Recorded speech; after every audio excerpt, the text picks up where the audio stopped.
నమస్తే, welcome to Leo. మనతో ఉన్నారు పొలిటికల్ అనలిస్ట్ అఫ్సాన్ రాజేష్ గారు. సార్ నమస్తే. నమస్కారం సార్, జగన్ ప్రెస్ మీట్ పెట్టి ఎన్నో విషయాలు మాట్లాడాడు. అదేవిధంగా రాయలసీమ ప్రజల్ని దానికి వచ్చేటువంటి ప్రాజెక్ట్ని కూనీ చేసేసాడు చంద్రబాబు నాయుడు అని చెప్పి మాట్లాడుతున్నారు. సో ఎలా తీసుకోవాలంటే సార్ ఇప్పుడే కొత్తగా వేరే గ్రహాన్ని నుంచి ఆంధ్రప్రదేశ్ రాష్ట్రానికి తరలొచ్చినట్టుగా ఆంధ్రప్రదేశ్ పౌర సమాజానికి జగన్మోహన్ రెడ్డి అంటే ఇటు కొత్తగా పరిచయం చేస్తున్నట్టుగా 2014 నుంచి చంద్రబాబు నాయుడు గారిని ఆంధ్రప్రదేశ్ చూసింది, 2019 నుంచి పాలకుడిగా జగన్మోహన్ రెడ్డి గారిని ఆంధ్రప్రదేశ్ చూసింది. ఇవాళ 2024లో ఎన్నికల్లో ఓటమి చెందిన తర్వాత ఇప్పుడు కొత్తగా తాను రాయలసీమ నీటి ప్రాజెక్టులన్నీ చాలా అద్భుతంగా పరుగులు పెట్టించినట్టు చంద్రబాబు నాయుడు గారు రాయలసీమ నీటిపారుదల రంగాన్ని కూనీ చేస్తున్నట్టుగా జగన్మోహన్ రెడ్డి మాట్లాడుతున్నారు. మనం కొన్ని వాస్తవాలు మాట్లాడుకుందాం. ఇప్పుడు budget proposal, budget allocation, budget expenditure అంటారు. అంటే ఏ ఆర్థిక సంవత్సరంలో 2014-15 నుంచి 2018-19 వరకు 2019-20 అంటే ఓట్ ఆన్ అకౌంట్ బడ్జెటే ఉంటుంది. అంటే ఎన్నికలకు వెళ్తూ ఉన్న సందర్భంగా ఓట్ ఆన్ అకౌంట్ బడ్జెటే ప్రవేశపెడతారు. ఈ 5 ఆర్థిక సంవత్సరాల్లో విభజిత రాష్ట్ర తొలి ముఖ్యమంత్రిగా పదవి బాధ్యతలు చేపట్టిన చంద్రబాబు నాయుడు గారు బడ్జెట్ ప్రపోజల్స్ కన్నా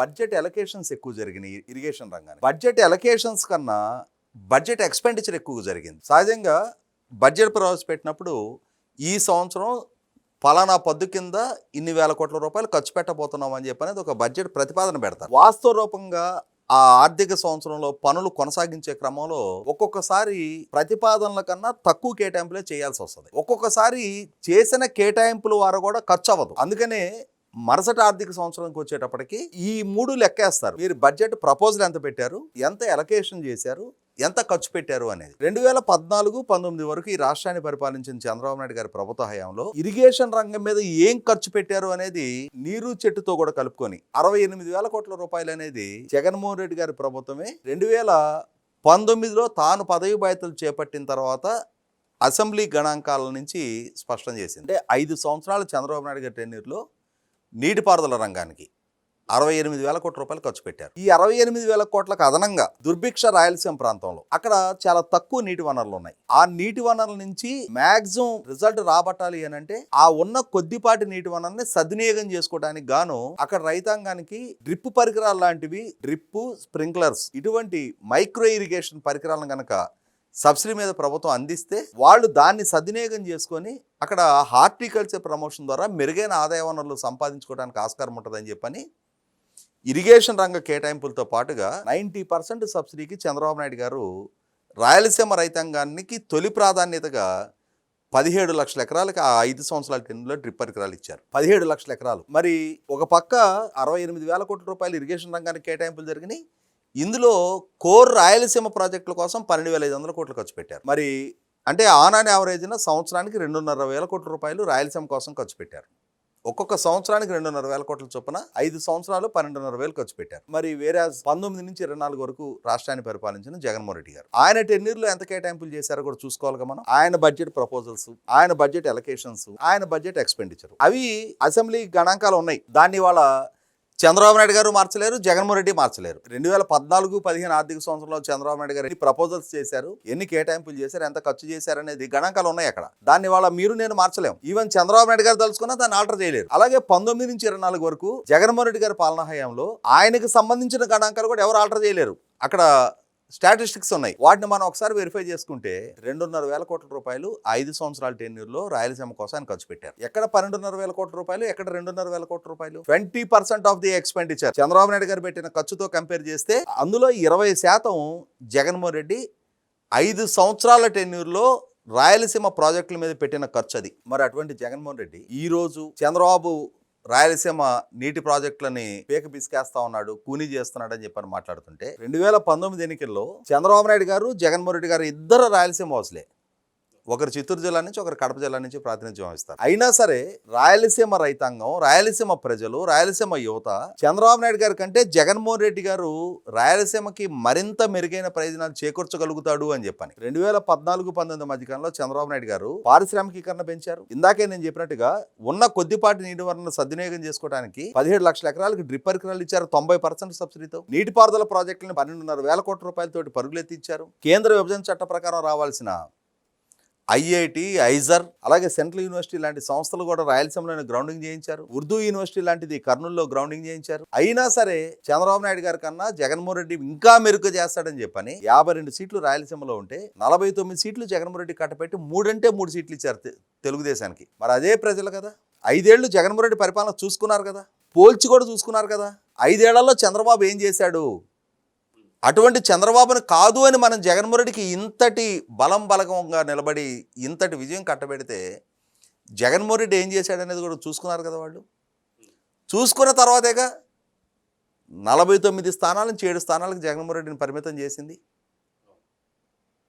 ఇవాళ ఎన్డీఏ కూటమి మళ్ళీ 2024లో ప్రజల ఆమోదంతో ఆశీస్సులతో అధికారం దక్కించుకున్న తర్వాత ఒక టైం బౌండెడ్ షెడ్యూల్ పెట్టుకొని ఇవాళ హెచ్ఎన్ఎస్ఎస్ హంద్రీనివా సుజల స్రవంతి, ఆ హంద్రీనివా మెయిన్ కెనాలు ఇప్పుడున్న కెనాల్ కన్నా కాలువ సామర్థ్యం పెంచితే మరిన్ని జలాలు వరద సమయంలో తరలించడానికి ఆస్కారం ఉంటుంది అని చెప్పని 100 రోజుల్లో 3,200 కోట్ల రూపాయలు ఖర్చు పెట్టి కాలువ వెడల్పు కళ సాకారం చేశారు. దాని పర్యవసానం కదా శ్రీశైలం నుంచి 700 కిలోమీటర్లు ప్రయాణించి నీరు ఇవాళ కుప్పం వరకు చేరుకోగలిగింది అని అంటే, ఇవాళ జగన్మోహన్ రెడ్డి గారి హయాంలో కూడా కుప్పం బ్రాంచ్ కెనాల్కి నీళ్లు ఇస్తున్నా అని చెప్పని ఒక హంగామా చేశాడు ఆయన. ఏం చేశాడు? ఒక గేటు పెట్టి కొన్ని నీళ్లను అక్కడ వరకు తరలించుకొచ్చి ఒక ఆర్కెస్ట్రేటెడ్ ప్రోగ్రామ్ చేసి చంద్రబాబు కుప్పం నియోజకవర్గానికి నేనే నీళ్ళు ఇచ్చా చూడండి అని చెప్పని ఒక ప్రచార సభ పెట్టి పేపర్లో ఫుల్ పేజ్ యాడ్లు ఇచ్చుకొని ఈవినింగ్ కి ఆ గేటుని ఎత్తుకొని లారీలో పెట్టుకొని తీసుకెళ్లిపోయారు. అంటే ఒక ఈవెంట్ మేనేజ్మెంట్ లాగా సర్కస్ డేరాలు చూస్తుంటాం మనం. ఒక ప్రాంతంలోకి వచ్చి సర్కస్ డేరా వేసి కొన్నాళ్ళు సర్కస్ నిర్వహించి మళ్ళీ తర్వాత డేరా బీక్కొని లారీకి ఎత్తుకొని ఇంకొక ప్రాంతానికి వెళ్తారు. అలాగే కుప్పం బ్రాంచ్ కెనాల్కి పెట్టిన ఇరిగేషన్ గేటు కూడా సాయంత్రానికి అంటే రెడీమేడ్గా ఒక ఈవెంట్ కోసం ఏర్పాటు చేసినట్టుగా మనం ఈవెంట్లు చూస్తుంటాం. ఫంక్షన్స్కి ఏదైనా వెళ్ళినప్పుడు అక్కడ విగ్రహాలు ఉంటాయి, ఫౌంటైన్స్ ఉంటాయి, స్టేజ్ ఏర్పాటు జరుగుంటుంది. ఆ ఫంక్షన్ అయిపోతే మొత్తం అన్ని పీకేస్తారు. సేమ్ టు సేమ్ అదే వర్తించే విధంగా అదే విధమైన డ్రామా రక్తిగట్టించి కుప్పం ప్రజలను ఏమార్చగలను అనుకున్నాడు.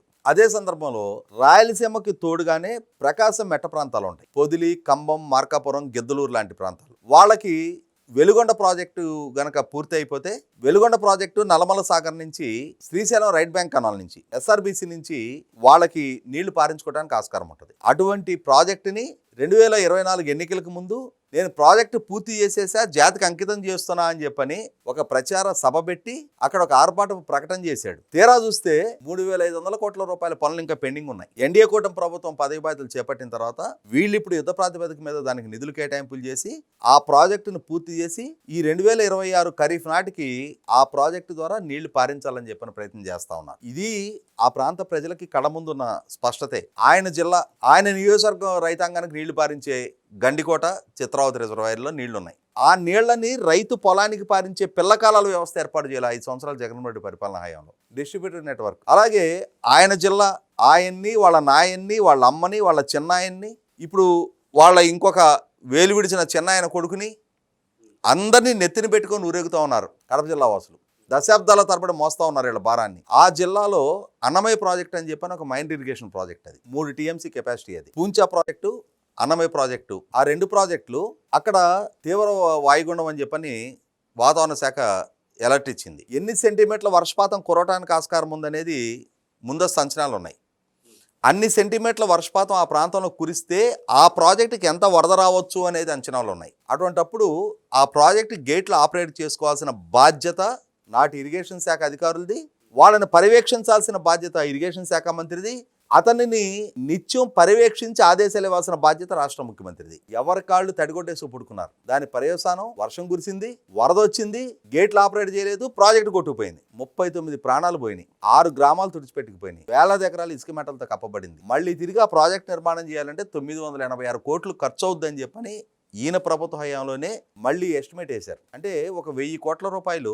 ఆ నష్టానికి బాధ్యులు ఎవరు? నీ జిల్లా వాసులకు న్యాయం చేయాలి. నిన్ను నమ్ముకున్న రైతాంగానికి అగ్రికల్చర్ మెకనైజేషన్ చంద్రబాబు నాయుడు గారు 26,000 ట్రాక్టర్లు రైతు రథం పేరిట ఇచ్చారు. హార్వెస్టర్లు ఇచ్చారు, బేలర్లు ఇచ్చారు, రోటవేటర్లు ఇచ్చారు, తైవాన్ స్ప్రేయర్లు ఇచ్చారు, మల్చింగ్ షీట్లు ఇచ్చారు, టార్పాలిన్ షీట్లు ఇచ్చారు, 90%తో డ్రిప్ పరికరాలు ఇచ్చారు. ఒక్క పథకాన్ని నువ్వు ఇంప్లిమెంట్ చేయాలి. నీకు రాయలసీమ పట్ల చిత్తశుద్ధి ఉందా? అంకిత భావం ఉందా? రాయలసీమ ప్రజలు నువ్వేంటి, నీ పాలన ఏంటి, నీకున్న చిత్తశుద్ధి ఏంటి, ఆ ప్రాంతం పట్ల నీకున్న కమిట్మెంట్ ఏంటి అనేది 100% రియలైజ్ అయ్యారు. కాబట్టి అనుభవపూర్వకంగా 5 ఏళ్ల పాలకుడిగా నిన్ను చూశారు కాబట్టే నిన్ను ఎంపిక చేసి మేము చేసిన చారిత్రక తప్పు ఏంటి అనేది వాళ్ళు రియలైజ్ అయ్యారు కాబట్టే ఆ చారిత్రక తప్పుని వాళ్ళే సరిదిద్ది 49 స్థానాల నుంచి 7 స్థానాలకు పరిమితం చేశారు. ఇవాళ ప్రజలు అంతిమ న్యాయ నిర్ణేతలు. పాలకుడిగా చంద్రబాబు నాయుడు గారిని చూశారు, ఇవాళ చూస్తున్నారు. పాలకుడిగా నిన్ను చూశారు. ఆనాడు ఇదే విమర్శలు చేసావు, ఇవాళ ఇదే విమర్శలు చేస్తున్నావు, రేపు కూడా ఇదే విమర్శలు చేస్తున్నావు. నువ్వేంటనేది ప్రజలకు ఒక స్పష్టత ఉంది. ఇంకా ప్రజలను మభ్యపెట్టగలను, ఏమార్చగలను, నేను చెప్పిందే విధంగా ప్రజలు భావిస్తారు అని చెప్పనే భ్రమల్లో నువ్వు బతుకుతున్నావు. ఇంకొకసారి భ్రమపట్టడానికి ప్రజలు సిద్ధంగా లేరు. సో చూద్దాం సార్, మొత్తానికి సీమ ప్రజలు ఏంటి అనేది అర్థం చేసుకున్నారు కాబట్టి ఇప్పుడు ఈ ఫలితాలు వచ్చాయి. కానీ ఇప్పటికీ కూడా జగన్మోహన్ రెడ్డి ఇలా మాట్లాడుతున్నారంటే ఇక మార్పు రానట్టే. సో చూద్దాం సార్ ఏం జరగబోతుంది. నమస్తే. నమస్కారం. Please subscribe to Leo News for more videos.